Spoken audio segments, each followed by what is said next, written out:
Yo, what's up, everybody? I'm Marcus. I'm Ryan. And together, We are the Northwest Sports Fanatics. Back at you with a new video. NFL Power Rankings, week number 5. The season is already a month in. Can you believe it? And we're going to go over our top 10. Hey, man, we're 4 weeks out the way.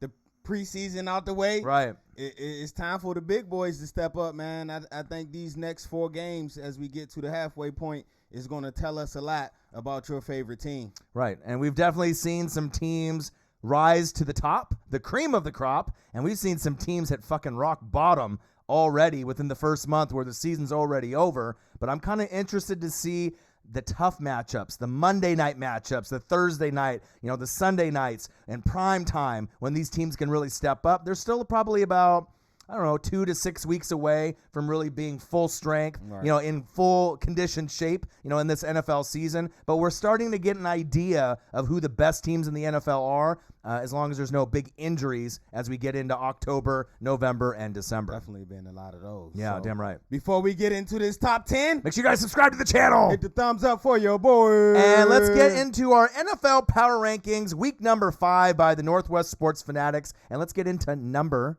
10. Hey, who we got at number 10? Number 10 is a team that's been kind of stuck at 10. I want to put this team a little bit higher. They're representing the West Coast and Los Angeles. We're talking about Jalen Ramsey, even if he don't like you, Golden Tate. We like you. We're talking about the Los Angeles Rams at 10. They got into a little fisticuffs, huh? Damn right they did. Hey, man. Hey, a win is a win. That's all I can say about that Rams game versus the Giants. And it just goes to show you, just because these teams are 0-4, 1-3, 1-2-1, or whatever they record may be, right? They NFL teams, they get paid too. There's a lot of pride in those locker rooms. It's still early in the season. It's not week, 15, 16 where they ready to go on vacation. Right. They still fighting right now. And a lot of teams. Right. And I feel with this league, the best league in sports, there's a lot of parity. Like every single Thursday, Sunday, Monday night, you never know. Yeah, you should have beat the Giants by 30 points. Kind of like when the Niners played the Giants a week before. Right. So people are like, oh, what happened? The Rams should have killed them. But sometimes those other teams on the other side, by Joe Judge, he's got some pride, like you said, to make sure that, hey, we're not going to get our ass kicked by 30 again. They might have not won the game against the Rams, but they at least fought a little bit harder than the previous week, right? And that's why we love this league, and that's why we love this game, because you never know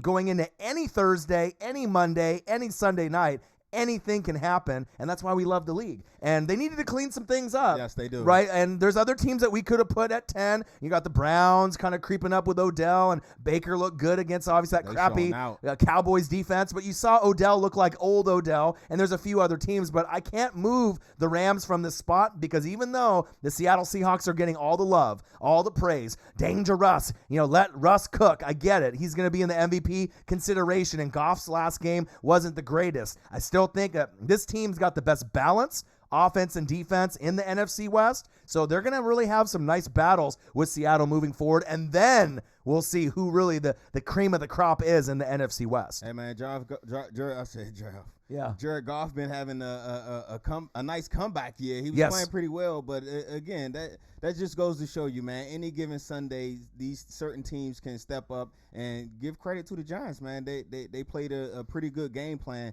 but in the end, best friend got loose on that touchdown, and that proved to be the difference in the scoring. Right, and it's nice to be able to see a team like Jared Goff and the Goffense, like the Rams. Everyone slept on them. We said going into the season that they could be a sleeper. They could be a wild card team. They could even win the NFC West, and a lot of y'all laughed at us saying, the Rams are done. They're never going to come back. But with a coach like Coach Sean McVay, he's a genius. He's brilliant. He got that team motivated, and Goff looks like the old Goff back when they played the Patriots in the Super Bowl. Todd Gurley's not there anymore. No. Brandon Cooks is not there anymore, but there's this guy named 99 on the other side, Aaron Donald. He's still there. So as long as he's there, they're going to be competitive, and I like them going deeper in the playoffs than people think this season. The Los Angeles Rams, number 10 team. At number 10.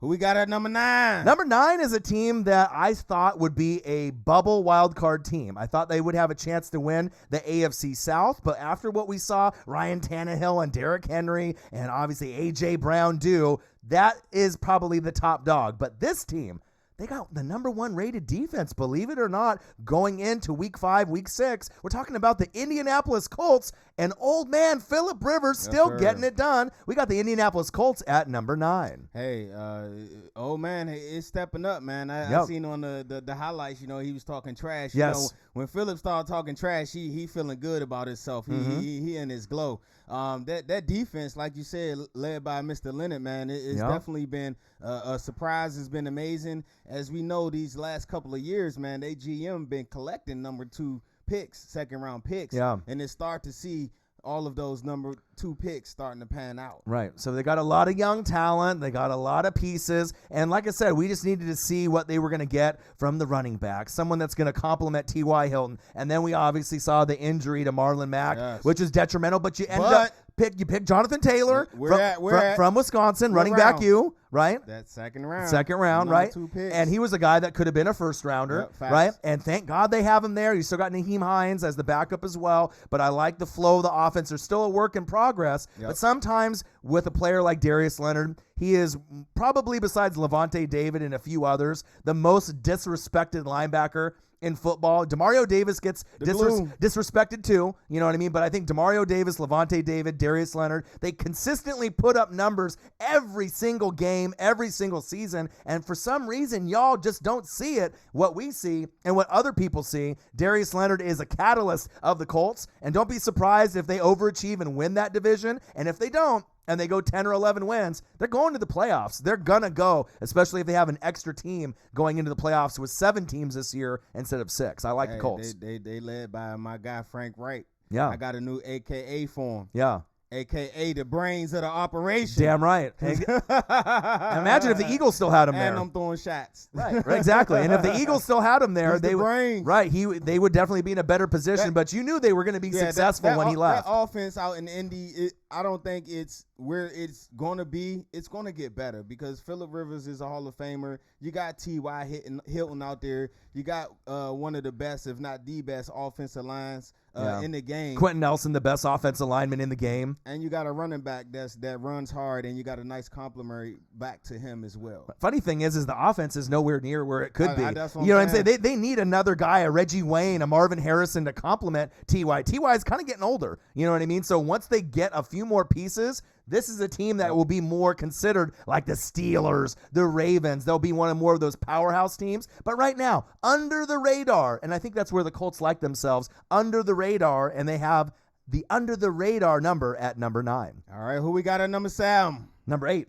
Number 8? Number 8. My bad, I forgot. You skipped one already. Who we got at number 8? Number 8 is a team that's in the division, and we were just talking about them. Yes, they had the COVID. Yes, they had the coronavirus. Yes, they had to go on a little bit of a delay, but I still love this team. Yep. They overachieved and made the AFC Championship game last season. Derrick Henry got hot in December. You never know if that could happen this season. I love Ryan Tannehill. I love Derrick Henry. A.J. Brown's been hurt all year. Watch for him to bounce back. They got Corey Davis. They got a good defense. Who are they? We're talking about the Tennessee Titans at number 8. Hey, they definitely been off to a nice hot start, man. I just hope with the week layoff from COVID that don't stunt their progression as we with no preseason. Teams getting better and better as we go along in the season. Yeah. I'm waiting for Mr. A.J. Brown to get back to give Tannehill his full complement of weapons. But one thing I do want to salute is, like you said, Mr. Corey Davis, man. He was a top 5 pick. And he's definitely starting to show some of that potential this year. Right. The number one option, though, really hasn't been Derrick Henry. A.J. Brown's been hurt. It's been Jonnu Smith. So I have him in fantasy on the tight end position. George Kittle was hurt for me, but he already has quite a few touchdowns already, and he ends up getting a lot of targets. He's got good hands. You know, he's from California, so I know he's got the swag and the drip to really take this team to the next level. They're great coached, and they actually have a good complement on defense as well. Mm-hmm. So I think that this is the team to beat. I'm not saying the Colts are that far behind, but at this point, even with the COVID, even with Corona, I still think that this team is going to be the team that wins the AFC South. And don't be shocked if they overachieve again and make it to the AFC Championship game. This is one of the 3 teams that's not named the Kansas City Chiefs or the Baltimore Ravens that I think that could do it again. We're talking about Ryan Tannehill and the Tennessee Titans. All right, who we got at number 7? Number 7 is a team that I'm familiar with. It's Tom Brady. It's Mike Evans. It's Chris Godwin. Yes, but it is the Tampa Bay Buccaneers at number 7. Hey, one of the things that I continue to harp on as your franchise changes things around. Right. And it started to change around. You pretty much got the same complement of players, but you got A1 elite level coaching, and now you're starting to see the results of that. Right. And then to have that Tampa Bay Buccaneer football game here in Oregon against the Los Angeles Chargers. We saw Justin Herbert show out, just like Joe Burrow has in his rookie season. He made some dimes and some plays that it just made me say, wow, I saw that in Eugene. We was used to that. We were used to that. We saw that. But to see Tom Brady throw another pick six in the first half, and to me, watch it in my own house, not on DirecTV, not on Sunday Ticket like you normally have, but to watch it here in the comfort of my own room, and to see that pick six and that pit in my stomach, fuck, not again, right? But them to come back from that and then to throw 5 touchdown passes, right? And to get 10 different receivers and tight ends involved and to really show what Tom Brady can do at 43, that gives me a lot of hope. The defense, Carlton Davis, Sean Murphy Bunting, Antoine Winfield Jr., you're starting to see the secondary is a little bit better than people tried to give him that 30. Young guns. They said they were 32 out of 32. They ain't no 32 out of 32 last place secondary. I'll tell you that right now. You got Levante David. You got Devin White. You got the good front end. But it was nice to see because in that same scenario last season, if Tampa Bay had Jameis right now and we played the Chargers, we would have easily lost that game by 20 points or more. So just to have that heart and that belief that we know Tom Brady's going to fuck up. We know sometimes he'll throw bad throws. He'll stare down his receivers. He's going to throw pick sixes. We get it. But at least with Tom, he doesn't freak out. We know that he knows he needs to hold himself accountable and get better. And we're riding the ship with them, and it's looking good. Fire the cannons, LFG. We're starting to move up. We're first place 2 weeks in a row in the NFC South. We got the Bears on Thursday in Chicago, 3-1 versus 3-1. And then if we win that game, we got the Packers. So that could be a real test. I mean, I think Aaron Rodgers is the best quarterback right now. The Packers are the best team in the NFC. Yes, I see dangerous. I know what you're doing, right? But if you can somehow find a way to win those games or split, it could really open up. It could show a lot of haters out there that, hey, Tampa Bay is for real. We might not be as good as some of the top dogs, but that next level of talent, we're right there, and we're starting to make some noise. I love it. All right, who we got at number 7? Number 7 was the Tampa Bay Buccaneers. Who we got at number 6? Number 6 is a team that you and me, we appreciate the players that they have, but we have been a little bit disappointed with some of the progression with Hollywood Brown. The progression with the running game. Mark Ingram, J.K. Dobbins, Gus Edwards. We want more from Lamar Jackson. This could be a team that people see as a number 2, number 3, number 4 team. But they just don't have the same kind of chemistry, swag, drip, no cap. I just don't see the same type of team from last season. I still think they're great. I still think that they can make an AFC championship game, but something is missing. Is it Earl Thomas III? I don't know, but we got them right now at number 6, the Baltimore Ravens. Yeah, I don't know. I just watched them play against my Washington football team. And yes. It definitely wasn't the same intimidation. The same intimidation, the same aura around that Ravens team as it was last year. Because when that team came in, you knew for sure, no matter how many people you put in the box, they was going to run for 200 on you. Easy. This year, not so much. I don't know if it's the O-line. They missing the OG who retired this year. I don't know if it's Mark Ingram. They need to go with a little bit more young spry legs with Dobbins or maybe start Gus. But it's definitely not the same. And Lamar as a passer, man, it's still tough to watch at times. Too. Right. It seems like he's regressed. You know what I mean? And there's a lot of expectations when you're a second-year quarterback. You see what Mahomes did, MVP. Then you had Lamar go in, MVP, number 1 in Madden. Right. We get it. But for a guy that maybe not necessarily is a true pocket passer, kind of a gimmick quarterback, you would want him and Hollywood Brown to test the waters deep. You would want him to go underneath the Mark Andrews, which he has. And Mark Andrews, to me, has been really the only bright spot on this roster on the offense because Hollywood Brown hasn't got the chances. He's gained about 15 to 20 pounds of muscle. How many deep balls have you seen Lamar go to Hollywood Brown? Barely any so far, which is just mind-boggling. When they were good last season, Mark Ingram would get 20 to 22 carries a game. Now you're giving each running back about 10. There's no continuity or chemistry, no rhythm, right? So you're almost shooting yourself in the foot. Stop Plaxico Burressing yourself. And on the defensive side of the ball, the pass rush isn't the same, right? You now got Earl Thomas on the back end. Yeah, you got Marlon Humphrey, but this team I don't Top really 5 alert. I just don't really know what their identity is. You know what I mean? It doesn't seem the same. They don't have the same intimidation as they did last season. That swag ain't there, and man. I think the coaches have kind of figured out angles on Lamar. They know Lamar's going to get loose once in a while and score 40, 50, 60-yard touchdowns and get loose. Of course. He's right? that great. He can do things like that. But I think coaches have found different angles and schemes to slow him down. And that's a big part of why we can't really put them number 2, number 3, number 4 just yet. They may move up, but I haven't been too impressed with this team. Yeah, so they're better than pretty much every other team besides the Chiefs. I expect them to beat any other team besides the Chiefs. But what I want to see is I want to see Lamar every year at Louisville. He took another step as a passer and got better and better and better. His first year, he didn't really play 8 games, his rookie year. And then last year, he got we knew he can run, but when he was throwing the ball, we was like, wow, this is amazing. He won an MVP. But this year, we're just not seeing it for whatever reason. Right, and I think in certain times in the game when he gets down or they make a bad play or have a horrible third down, it takes him longer to get back.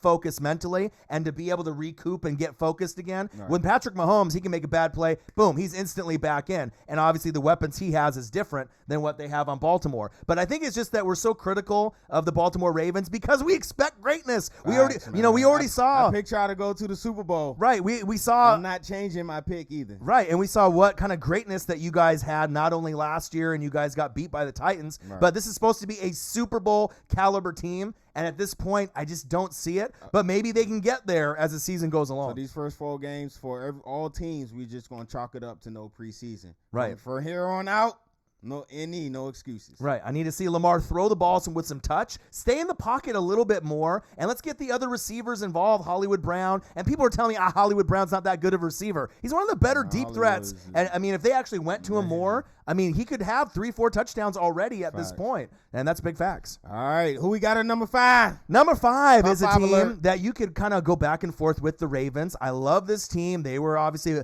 bad a dealt hand with the bye week and COVID as well. Big Ben revenge tour. You got James the Terminator Kana. Yes, he gets injured and he gets banged up here and there, but Juju Smith-Schuster has proven he's a number 1 receiver. You got Deontay Johnson. You got Bud Dupree. My favorite player on the defense, not named Minka Fitzpatrick, who TJ Watt. The wattage is very bright with this young star, and I like the Pittsburgh Steelers at number 5. Hey, don't forget about Mr. Bush, man. He's a stud at that Devin Bush linebacker position as well. Absolutely. I just go back to last year when they made the trade for Minka Fitzpatrick. Huge. We're like, dude, what are you guys doing? I think they was had the 4th pick. They was not really good. Right. But then they went on a nice little run and got back to respectability with the 3rd and 4th string quarterbacks.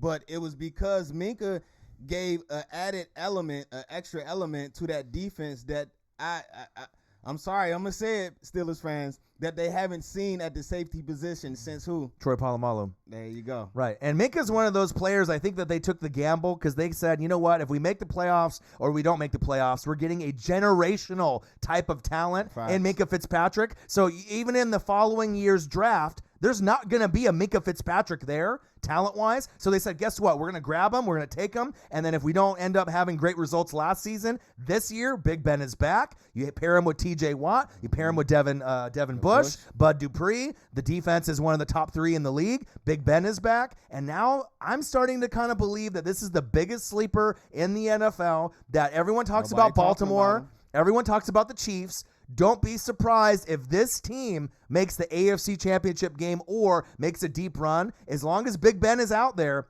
I like this team, and you said it a couple weeks ago. They will go only as far as James the Terminator Kana will take them. They need Benny Snell. They need the full complement. They need those. But they need Connor, and if they have that balance, otherwise they're going to be throwing 8, 9, 10 in the box on Big Ben, and it won't work. But the defense, the special teams, and Mike Tomlin is starting to prove that not only is he a good coach, to me he's a great coach, and he can really lead this team far and be that sleeper team. Because remember, when New England had Tom and the Colts had Peyton Manning, who was the only other team that could kind of sneak in and be good once in a while? Right? It's Big Ben and Mike Tomlin and the Steelers, and I like this team this year, and I even like them more than the Baltimore Ravens. Not trying to throw shade at Baltimore, but just the Steeler team looks like more of more continuity and more of a unit to me. Right. one thing I do want to give credit to is, with the whole the Le'Veon Bell and Antonio Brown, all of that thing. Who caught the pretty much the backlash of it? Yeah, Mike Tomlin and Ben, right? Yeah. Everybody, Ben's not a leader. He's this, he's that. He missed last year, but I seen him make a considerable effort this offseason, going into this season, to be a better leader. And he's been a better leader, and it's showing on his play on the field. Right, and then we have to see what he can bring. If he can get into... they got Ebron, so, man. They got weapons. They got weapons. So, I mean, the offense is starting to catch up to the defense. Right. And to me, the defense is top 3 in the league. Facts. So, if you can get that offense anywhere near the top 8, top 6, top 4... they really are going to be dangerous. And even though everyone in the media is going to pick Baltimore being the better team, don't be surprised if Pittsburgh not only wins the division, right, but if they lose the division, it's only going to be like by one game, 11-10, 12-11. And then if they play each other in the playoffs, I kind of like the Steelers' chances moving forward. Big facts. All right. Who we got at number 3? Number 4. Oh, man, I can't count today, man. Number 4. Who we got at number 4? There we go. Number 4 is the team that we're familiar with here in the West Coast, here in Seattle. All right, we're talking about Danger Russ, let Russ cook, let Russ eat. We're talking about the Seattle Seahawks at number 4. Hey, man, first things first, I want to salute to Mr. Chris Constantine, man. I'm glad that wasn't a more serious injury. Season ending. Yeah, man, because he's banged up pretty much throughout his career in Seattle, and that would have been a huge blow to the momentum start that they got. But hey, man, let Russ cook, man. I mean, what more can you say? Russell Westbrook is call him Russell Westbrook. Russell Wilson is arguably the best QB. You said Aaron Rodgers, but I'm gonna go with Russ, man. Right now, I'm taking Russ. Right. And if you look at the complement of the offense, the Gator roll was bullshit. Yeah, a lot of people thought that the Cowboys should have definitely got some suspensions and some extra fines. But Russ looks hot. Carson's great, right? And instead of going with Penny, who was kind of a bust, you got Carlos Hyde, right? Tyler get to the door and Lockett's great. DK Metcalf is breaking out more than any other wide receiver this season. Big facts, right? You got Greg Olsen, the old school vet. So you have all these nice pieces that are working good together. The O-line is still trash. Right, the D-line is still trash. Decent. O-line decent. Maybe bottom 5. I think it's really one of those things where Danger Russ is really showing how great he is. But if they address that, I mean, they would be even better. But to me, bottom 5 line, worst D-line in football, and they're still finding ways to win. Jamal Adams was out last week, but you got the best safety in football, Bobby Wagner. You got a few other pieces in the secondary that are nice, right? Right. So we'll have to see where they go. But the real test for me and you, and I think the rest of the league, what happens when you play the Rams? I mean, the Cardinals have gone up and down with Kyler, but the Rams are going to be the biggest threat from you winning the NFC West. But everything that I've seen on the offensive side of the ball, magnificent, perfect, looks great.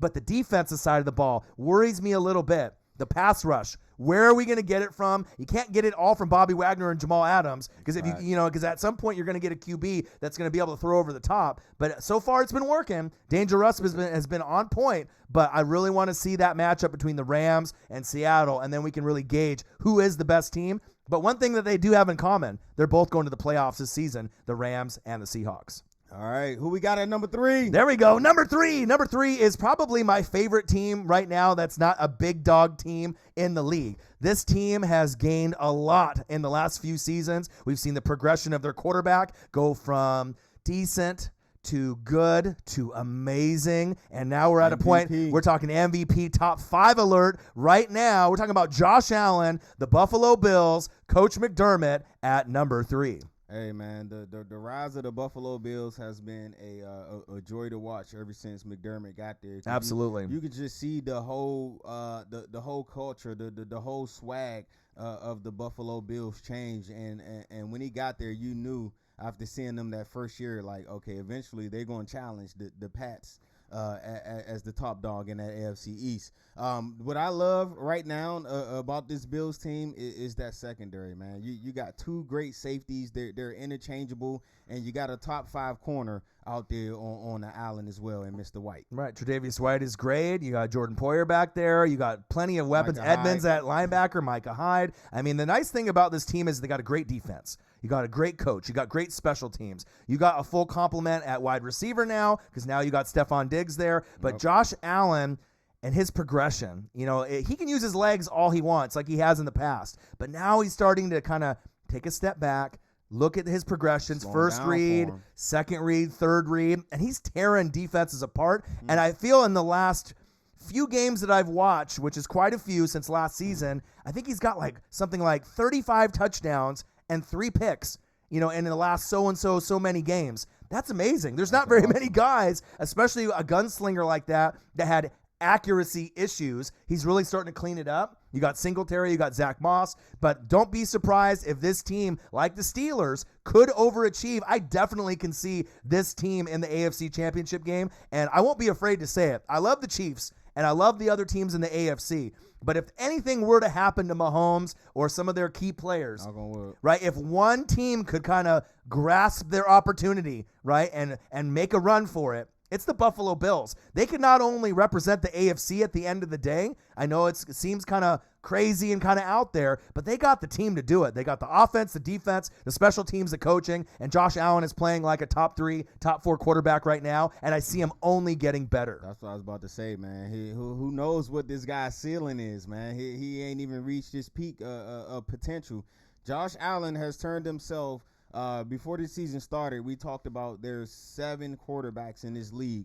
And if you have one of them healthy each and every week, you got a chance to win. He's turning himself into one of those 7. Right. And especially when you get guys that are dual threats, Cam Newton, Kyler Murray, Josh Allen. Josh Allen is starting to look like he might be the best one out of those 3, but going into the season, you would have had him ranked 3rd. You would have thought, okay, Kyler is going to be a little bit better, and then you saw what he did with his legs, even though he struggled the last 2 games. Cam, before COVID, looked great, running and throwing the ball, but I think Josh Allen might be the best dual threat right now, throwing the football and using his legs at the appropriate time. He seems unstoppable. I don't know anyone that's really going to stop this team. I like Josh Allen and the Buffalo Bills at number 3. All right, who we got at number 2? Number 2 had a great performance. Had Devontae Adams out, no problem. Allen the Lizard Lazard out, no problem.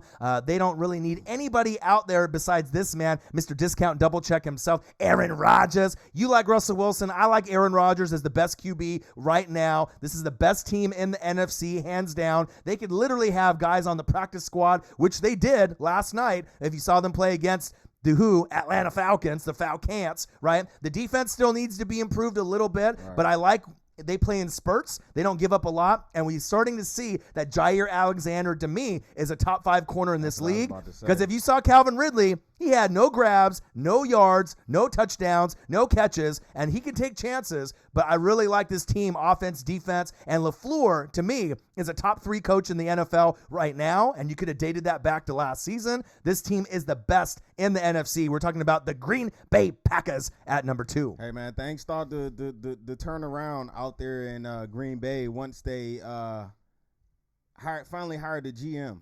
Yeah. And they started to bring in free agents. Because for a while, Green Bay wouldn't bring in no big-name free agents. They would just draft and develop their own. Right. But the addition of the Smith brothers, I don't think they brothers. No. To Zadarius Smith and Preston Smith. Amazing. Has given them a pass rush to go with Mr. Clock right there in the middle that helps out Jair Alexander turn into this top 5 corner that we're watching them become. Right. And we haven't seen the swag on the defense. I mean, when they had Clay Matthews, right? Back in those days. You know, when you had not Clay. You know who I'm talking about. But when they had Mr. Matthews, right, and then they had A.J. Hawk, right. And you had some of those guys out there running around and doing their thing, right? But this swag with the Smith bros, it just seems a little different, and it really does help out the balance with the team. But Aaron Rodgers is locked in. He's happy. He's no longer with Danica Patrick. He's happy with everything that's going on in his life. Bring these back. Right? He'd be doing a little flexing. And like I said, I think he's locked in. So anytime that anyone... He's having fun, too. That's what he looked like he's doing. Right. And, anytime you piss Aaron Rodgers off, what happens? He wins the MVP. And I know Dangerous, they want him to get MVP votes. And I know they want him to win the MVP. But I have this feeling that Aaron Rodgers is going to win the MVP. Right. I like what he's been doing. And, as long as the defense can stay relatively healthy, I'm not sure if there's really anyone that can compete with this team. Yes, Seattle, the Saints, Tampa Bay, some of these other teams, the Rams. There's going to be others that are going to compete in the NFC. But right now, I don't know if anyone's really, truly on their level. Even the undefeated Seattle Seahawks, I don't know if they're on the Packers level, and that's why we got them at number 2. Hey, man, it just sucks as a a Washington football team fan. Yeah. Do you know that we had Matt LaFleur in the building? Yes. We had Sean McVay in the building. Yeah. We had Kyle Shanahan in the building. Isn't that amazing? Imagine if you had all those three still on the team. All of them go. Just give us one of them, man. That's crazy. And that's three of the most brightest minds. Young minds. And we knew.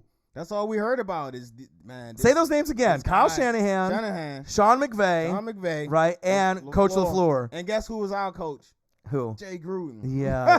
Ain't that a bitch, well, huh? Not with Lil Shanny. Lil Shanny, his dad was the coach. Right. But those other two, we had those two in Gruden. But as far as football minds, those are three of the top 6 football minds, arguably, that are in the NFL right now. So it shows you got a good coaching tree, but I like what you got with Riverboat Ron. So it is a little bit of a shame, but like I said, we'll see where the teams go forward. But at number 2, we got the Green Bay Packers. All right, who we got at number 1? Number 1 is the best team in the league. We saw them struggle a little bit, in the first half, but hey, it's Bill Belichick. Yeah, they'll do that to the best of them. And there's only one team that's held Patrick Mahomes to not a touchdown pass in the first half, 3 different occasions. And guess who? Bill Belichick. And who else? Bill Belichick, right? But they still found a way to get it going in the second half, and that's why you got Patrick the Clone Mahomes, and you got that guy named Andy Reid. They're the best team in football. They're more than likely going to go back-to-back. We're talking about the Kansas City Chiefs. Run it back at number 1. Hey, it was an ugly game, man, but that's the markings of a great team. You can win ugly games. You can win blowouts. You can come from behind and get dubs. When you got a great player like Mr. Mahomes, you're always going to be in the game, and I'm surprised, man, at how the defense has been causing a lot of turnovers, and mainly that guy Honey Badger, man. Yeah. He's looking like the best safety in the league right now. Right, top 2 alert. That's you got to. There was guys Kevin Byard and Derwin James and Jamal Adams. Adams making noise, but none those names ain't making noise like Honey Badger, right? Man. You can definitely argue he's the best safety in football, and he has been the best safety in football for a couple years now. Right. And he finally found a home and a place in Kansas City where he could be himself, be his rowdy self like he was at LSU. But you got guys like Chris Jones, Chris Jones. Frank Clark, the whole complement. If you think about it, between Chris Jones, Frank Clark, and Honey Badger, is there a better trio, a better 3 musketeers when they're healthy than those 3? I don't think there is. I think that those might be the best 3 at this point in the NFL, and that's saying a lot with all the other pieces of talent that you have out there in the league. You got, TJ Watt, and you got Minka Fitzpatrick, and Devin Bush and Bud Dupree. I get it. There's other guys that are out there, but it's really exciting to see both of these teams because I want to break it down. Bill Belichick is such a great coach that they had Brian Hoyer in there, and they almost won that game. They you know what I'm saying? I ain't gonna say they should have won, but and they held tough and pat. Right. They stood pat for, a good 2.5, 3 quarters, but obviously the Kansas City Chiefs, when you're rolling with Patrick Mahomes going against Hoyer and Stidham, it's definitely a disadvantage. But I was really impressed with the defense and the scheme, and that will be a blueprint. I know the New England Patriots are going to go to the playoffs. I like Bill Belichick and what they're doing. Prayers up for Cam. Hopefully he comes back soon because they need him out there. But I like what Cam Newton has brought to the team, him and Bill. Dollar bill, y'all, as he would call them. I like the chemistry that they have. And with the Patriots, they're one of those teams that no matter how bad things get, right, they always seem to be in games late. But when you play a team like Kansas City, sometimes there's nothing you can do. Patrick Mahomes gets hot. You got Tyreek the Freak Hill, the Cheetah. You got Sammy Shaboing Boing Watkins, McCole Hardman, Travis Kelce. You got Fresh Prince. Right, Fresh Prince of Elaire, right? Make him stare Elaire with Clyde Edwards-Helaire. So it's going to be tough. But I really was impressed with both teams because the defenses really stole the show. A lot of people don't like watching a game that's low scoring or that is like that type of game, kind of grinded out in the mud. But that shows me a lot as we're going into October, November, and December because you want to see your defenses play tough. Everyone wants to score points and fucking score 50 in a game, but sometimes scoring low and being able to see 3-4, 4-3, nickel, dime, prevent, and having them shift and, go man-to-man and being able to shift around their defenses, it really shows you how smart they are, how they can, kind of read the other team, play to their strengths and weaknesses, and I like both of these teams moving forward, but Kansas City, what can you say? They are the best team in the NFL right now, and I can definitely see them winning another Super Bowl. All right. There you guys have it. Make sure you guys subscribe to the channel. Hit the thumbs up for your boy. And we'll be back at you shortly with another video. I'm Marcus. This is my guy, Ryan. Only got one question for you. who you know talk sports like us. Northwest Sports Fanatics. Okay, I see you. All right. Gang.